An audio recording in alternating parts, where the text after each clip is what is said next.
Hi guys, I'm Sam. And I'm Nate. And we're back to work.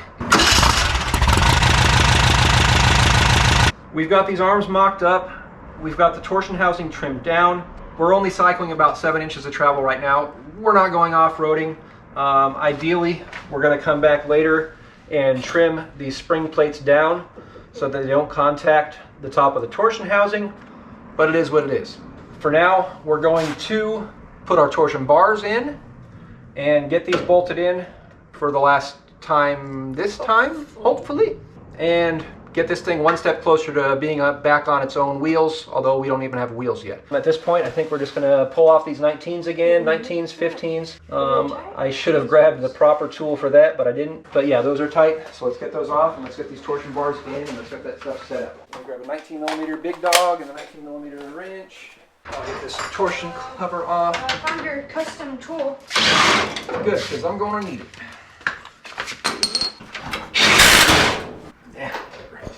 We'll let Nathan work on that. I will get to work on the pivot bolt. We don't need that here. We will need that when we set up our angles on our torsion bars. Oh, So, it went down. yeah, it's no longer held over there. There we go. All right, perfecto.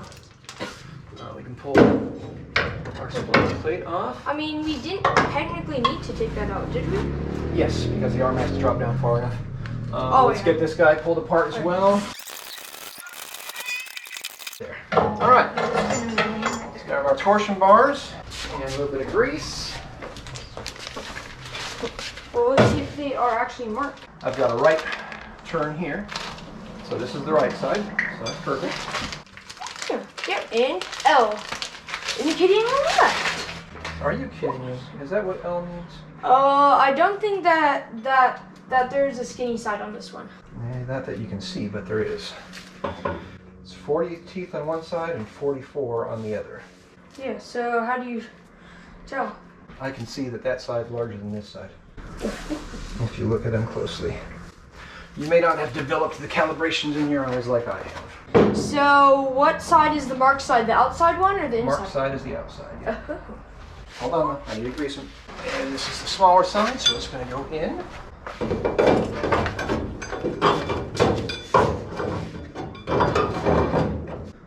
Wipe my hand off and maybe... You'll actually get it in? I think that's it. it might be. I just couldn't grab it firmly because I had grease all over my hands. I mean, it won't twist. First things first, we're just going to try to make certain that we get both of these guys on at the same angle. And that's the same angle as stock right there. So we need about that one. And it's Looks about 1 degree less than stock actually. How can you see 1 degree?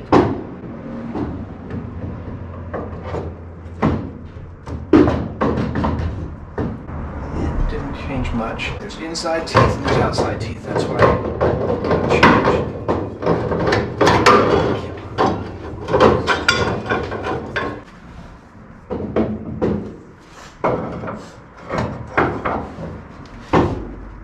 Almost. Oh, there we go.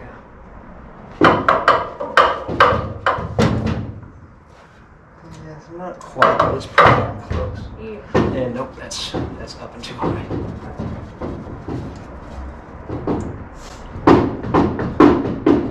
I mean, there. That is If it makes it right on its tooth.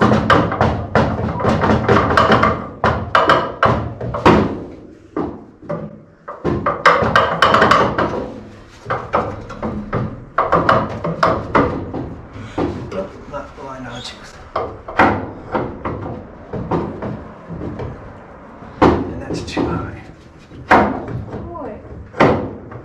Did this come from like... Looks like it has stripes of some sort, yeah. Yeah. I go 180 degrees opposite. We're just going to go straight upside down. So,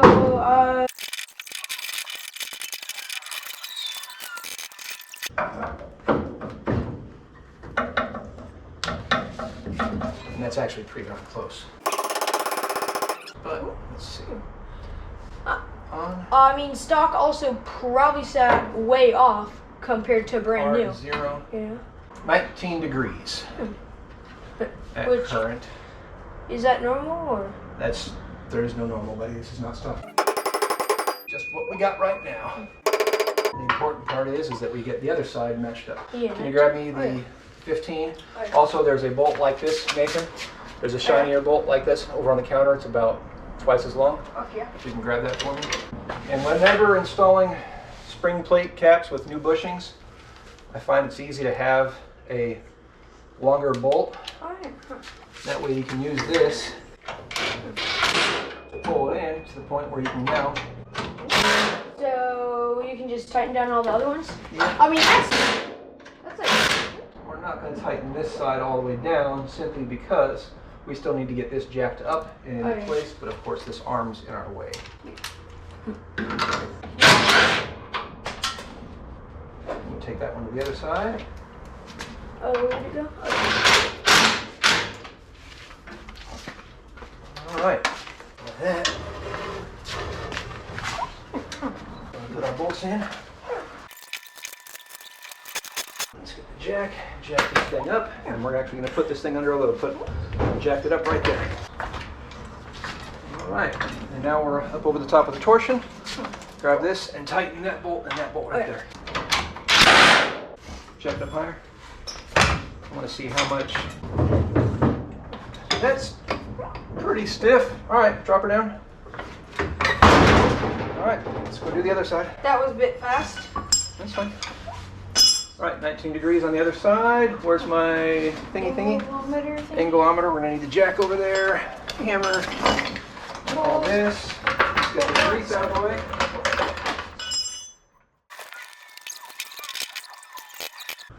$21. We need 2 degrees out of that. All right, this is gonna be a fun one.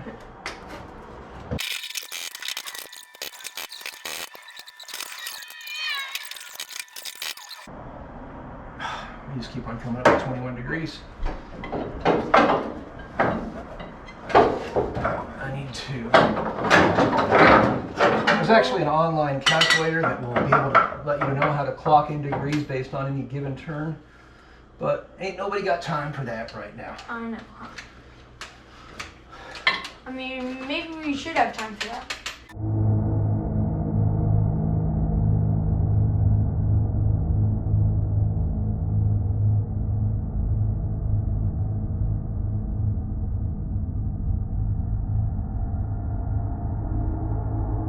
Ooh, look at that. Where are you going, Shannon? Grandpa's.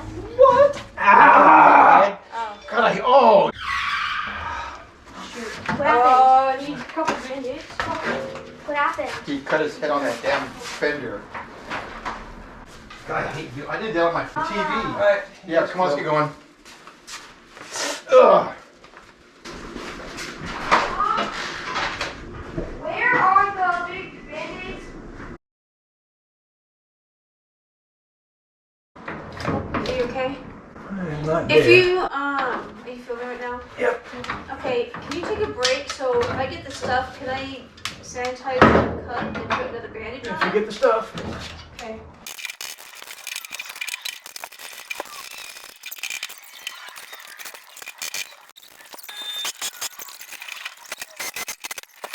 All right, we got that side done. Let's see if I can get this stupid bolt in over here. Are you still Putting your recording? band-aid on? Oh, yeah. Yep. Can I go right with Mikey? Well, probably Or- finish it. Nathan, whatever. I thought you wanted to get this car ready for the show, but go, play. Okay, thanks. Still gotta be a kid. Later, dude. Did you close the garage yet?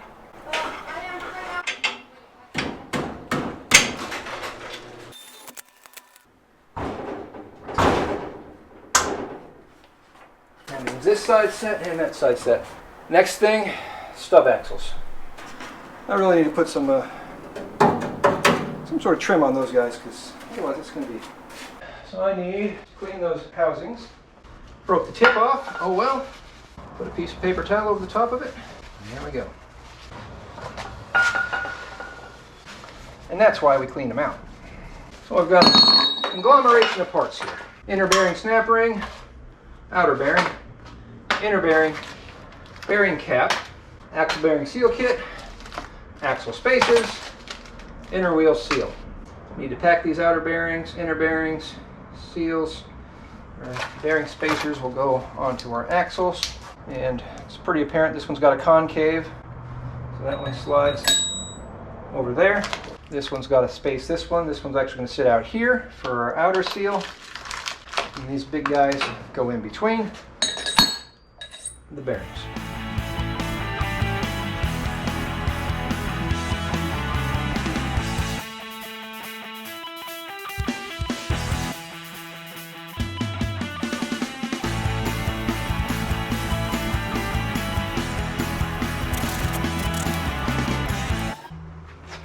Towels, fresh grease,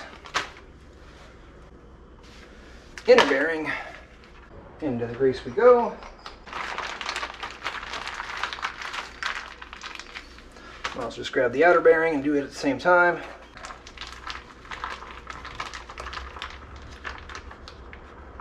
The spacer with the concave goes there.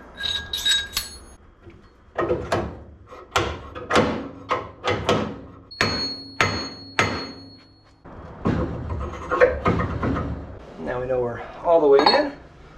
We can see our groove right there. We'll grab our bearing clip,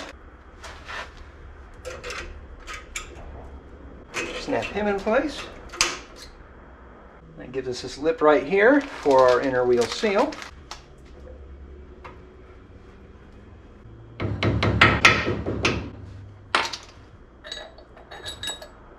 Perfecto. Now our axle's in, our inner spacer, a little grease.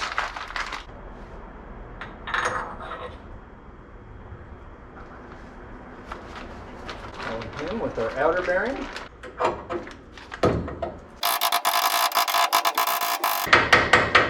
Now we can hear it's bottomed out. Another spacer. And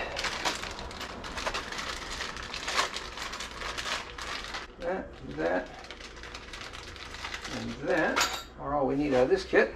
And the O-ring.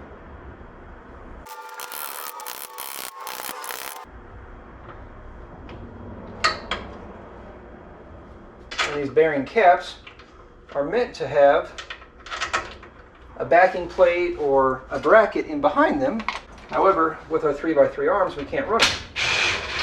So, for now, I'm just putting the bearing cap on with no spacer. What I'm going to do when we actually do the final assembly on this car, or a more proper assembly, I'm going to take a brake bracket and I'm going to cut it down so that it fits and acts as our spacer. This side's done, ready for a brake.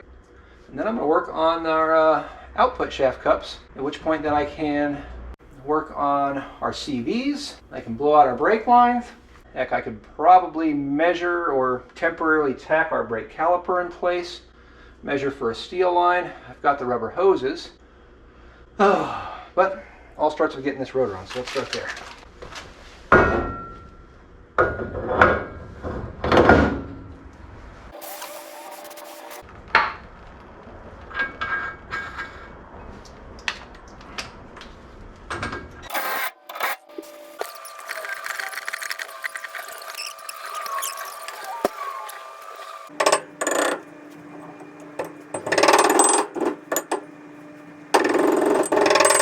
Well, that's a bit of a bummer.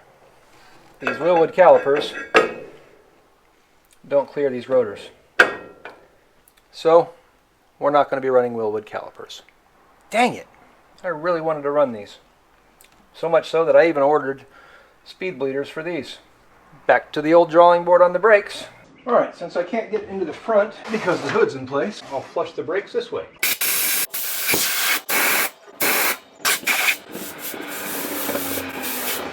That should be good. Hopefully the audio is not too bad. I just had to open the garage up. It was just getting a little bit stinky of brakes in here. These brake line tabs are sorry. They're teeny tiny.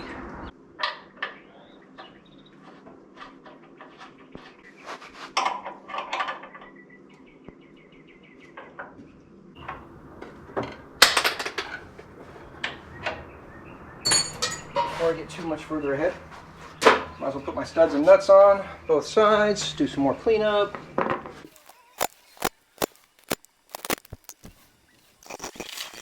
Hope there's enough light in here. There we go. A little circlip right down in there. Gotta get that circlip off.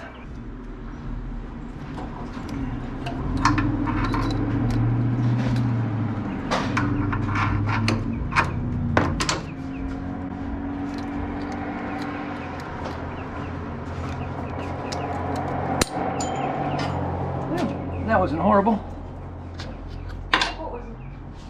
Some new drive flanges. Oh yeah, huh, wow. They kind of fit, right? That's weird. What Not the? totally certain with that. Well, the first problem I see is these nuts won't allow this flange to go on any further. And it's obviously got to go further back to get over that. I'm wondering if I've got to pull these studs out and run bolts in, maybe? Not the only thing I can think of. You guys probably can't see because there's not a whole lot of light down here. Which means I gotta loosen these guys up and lift the transmission up to be able to get those. My apologies for the lack of light. Hold on, let me see if I can shine a light in the situation. So, I pulled off all the nuts, and now I can see the groove. So I am going to have to pull off all these studs. I've got the transmission unbolted from the frame horn so I could jack it up to get the bottom two. And I'm going to have to run bolts in place of all these studs to clear a larger diameter CV. You can see there's like virtually no clearance behind that stud. Hardly see, but we've got some indications that these studs are scraping on this cup. So I'm going to spend a few minutes and get all these studs pulled out and see if I can find some bolts to put in here instead.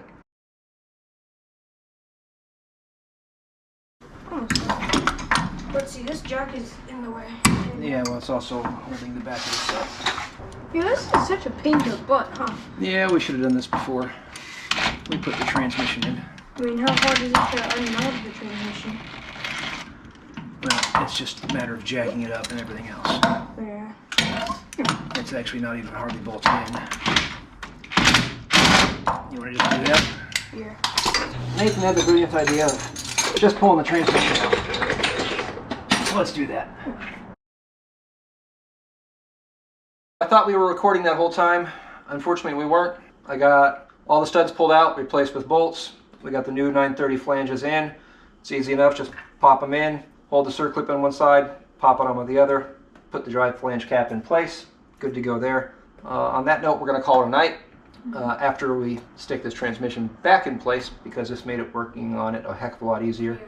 Tomorrow we'll work on getting the 930 CVs installed. Hopefully the 20 1/4 axles will work. Otherwise I'm going to cut an inch off of them, or ½ inch off either side, and then I'll have them cut for new grooves, hopefully if there's enough spline length, or in the meantime I'll just deal with it. We're not going off-roading yet. If I have to buy new axles later, I will. But we're going to wrap it up and call it a night. I'm Sam. And I'm Nate. And life's full of good people. If you can't find one, Be one. Later, guys.